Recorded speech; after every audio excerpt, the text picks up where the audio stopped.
الحمدللہ رب العالمین والصلاۃ والسلام علی نبینا محمد وعلی آلہ وصحبہ اجمعین، اما بعد۔ مشترکہ خاندان کا جو وراثت کا نظام ہے، مشترکہ خاندان اور وراثت کے مسائل، دیکھیں اس پہ ہم بات کریں گے کہ مشترکہ خاندان کی وراثت کے جو مسائل ہیں۔ وراثت کا ایک بہت ہی ایک ویسے بڑا موضوع ہے، لیکن اس کے ایک خاص حصے پر ہم بات کریں گے جو جوائنٹ سسٹم کا جو معاملہ ہے، جو جوائنٹ سسٹم میں جو خاندان رہتے ہیں، اس سسٹم پہ یعنی کہ کیسے اسلامی قانون کے مطابق تقسیم ہونی چاہیے۔ جیسے ہم خاندانی نظام کو بعض اوقات ہم ایسا کرتے ہیں کہ ہم خاندانی نظام کو اسلامی نظام میں میراث کے اوپر ترجیح دیتے ہیں، یہ صحیح نہیں ہے، ایسا نہیں ہونا چاہیے۔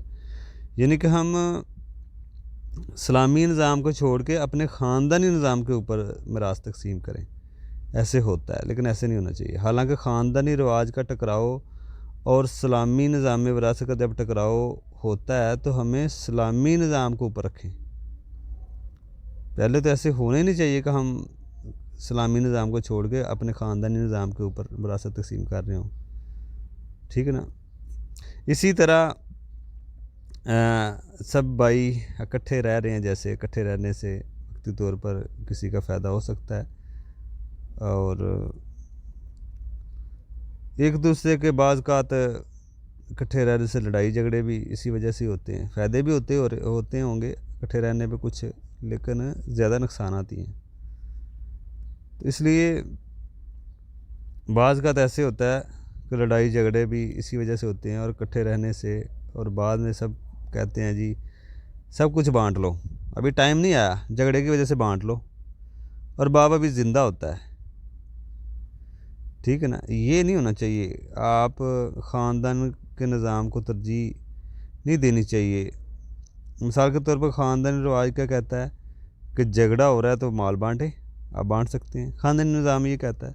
لیکن اسلامی نظام میراث کی یہ نہیں کہتا کہ آپ جب تک باپ کی سانس چل رہی ہے آپ نہیں بانٹ سکتے۔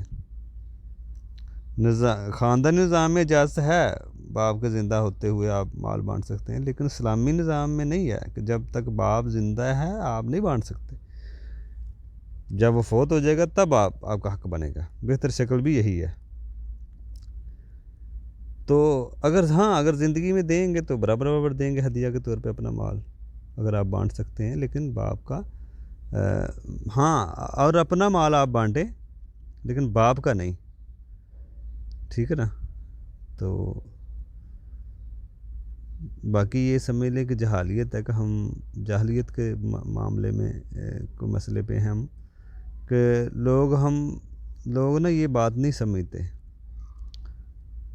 لوگ لڑائی جھگڑا اگر ہوتا ہے تو باپ کا مال بانٹنا شروع کر دیتے ہیں، حصہ بنے گا باپ کے مال میں، لیکن مرنے کے بعد زندگی میں نہیں۔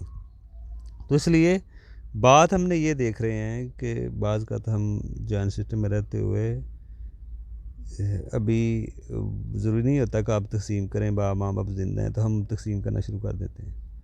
جھگڑا ہوا تقسیم کریں، جھگڑے سے تقسیم سے کوئی تعلق نہیں، جھگڑے کو ختم کریں۔ دوسرا معاملہ، بعض کا ماں باپ فوت ہو جاتے ہیں، ایسے بھی ہوتا ہے، اور جو شریعت کہتی ہے اپنا مال بانٹو، تو ہم نہیں بانٹتے، ایک ہی جگہ پہ رہ رہے ہیں، اکٹھے رہ رہے ہیں، تو یہ بھی بعض کا اختلافات ہو جاتے ہیں مال نہ بانٹنے سے ٹائم پہ۔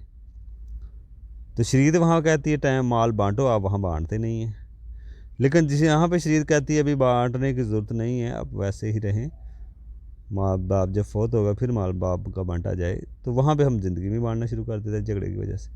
تو جہاں پہ شریعت کہتی ہے بانٹو، جھگڑا چاہے نہ بھی ہو رہا ہو بانٹو، وہاں پہ ہم بانٹتے ہیں۔ ہم خاندانی نظام کو آگے رکھتے ہیں شریعت کے نظام سے۔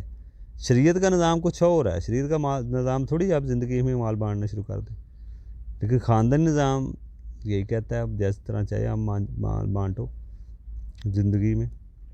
کسی کو بہنوں کو محروم کر دیا، کسی کو دے دیا، کسی کو محروم کر دیا، کسی کو کم زیادہ کا دے دیا، تو وراثت تک تو لوگ جا ہی نہیں رہے، پہلے یہ معاملہ ختم کر دیتے ہیں۔ اس لیے جوائنٹ سسٹم میں اور کون سی خرابی ہیں وہ مزید انشاءاللہ آگے دیکھتے ہیں۔